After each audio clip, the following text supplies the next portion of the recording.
So, so everything happens in the kitchen, right? And we're clear on that, and it's not that we're clear on everything, which I think is good, and that's why even with the costumes, there are still things that we're really trying to understand what we want to do with that. One thing I'm more or less clear about is that Father Ubu and Mother Ubu are basically the only real characters that live in this world and who live in this kitchen. And our biggest question at the moment are who exactly is everybody else? And we are in between, actually, I'm in between two models. Sarah is not informed about that yet. Oh, really? One. Tell me more. We're looking who can inhabit this kitchen, and we're starting very far away from the Reds, and we're coming a bit closer. I'm moving a bit closer to. There is actually really nobody else but Father Ubu and Mother Ubu in the kitchen, and everybody else is Father Ubu and Mother Ubu's projections or reflections or smaller or other kind of father and Mother Ubus.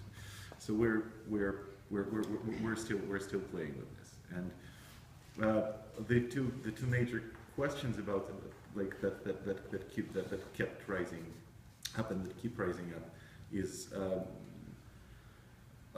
like what kind of why kitchen first of all, and how we do that. So I think why kitchen is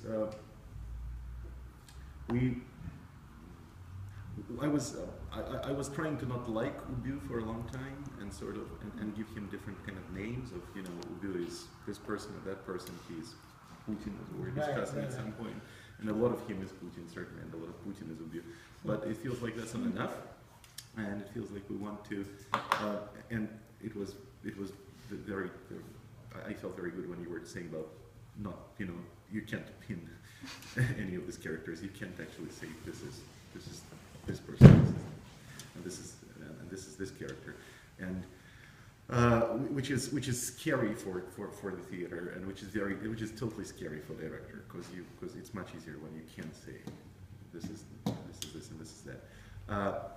And we can't. What we can say, I think. So why I came up with the kitchen one night? Actually, one morning, my wife wakes up and she says, "You know, in the middle of the night, you sat up sleeping and said, 'I'm a king.'" So I said, and what happened next year?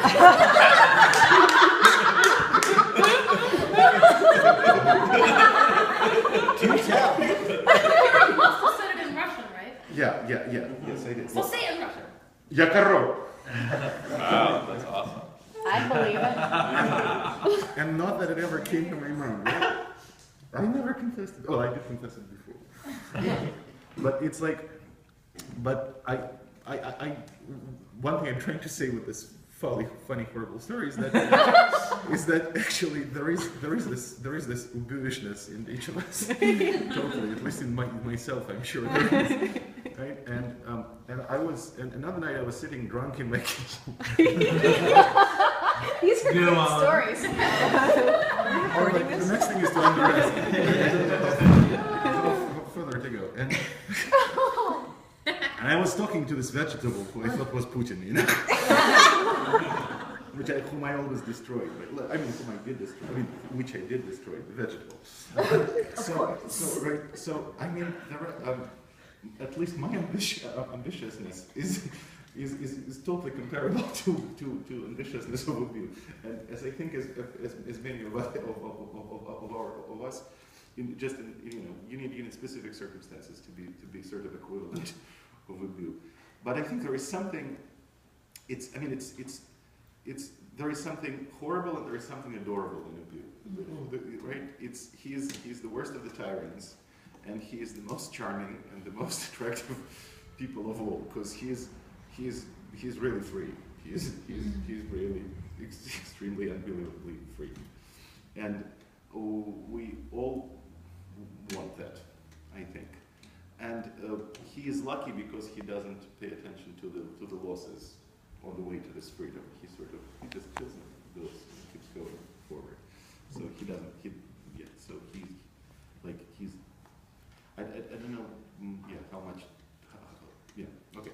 So whatever. So this is, so we were thinking about somebody really, about one of us sitting in the kitchen and then going really far with that. So it's a simple as this. There is nothing. And also I think a lot of things really work. Like a lot of things in the kitchen work for the practicality of the thing, because the kitchen is very much aware in our case, I believe, because but everything can become whatever we want it to become. And I do think we're going through and I think it's becoming even more aware while we're moving through that. So if it's something that we can name a kitchen in the beginning, I think it's moving to the no place by the end of that, when we'll be, you know, cooking people in the oven and hiding them in the refrigerator and destroying the whole structure of this. So by the end of that, really, I think the only thing that is left there more or less stable is the kitchen sink, which is where the ship is, or the boat is, and you all will be on this boat. Yeah. We'll not how to do that properly. It's like we have two questions: how to put you all on the boat in the kitchen sink, and how to make the celery. Everything else is pretty much. Everything else is pretty. Totally. So that's Yeah. just a couple of things that we're. Just listen to more of your stories. Yeah, we'll have a party tonight. So Yeah. drink and do this Dostoevsky Is there gonna around be the table. fruit? You know, Hey, there is food, you guys. Well, I don't think that was announced, but there actually is like a dinner. And everyone's welcome to bring them to ask. Oh, totally. Doesn't stroke it tonight. Sarah? Yep. Sarah, you're on. Okay. I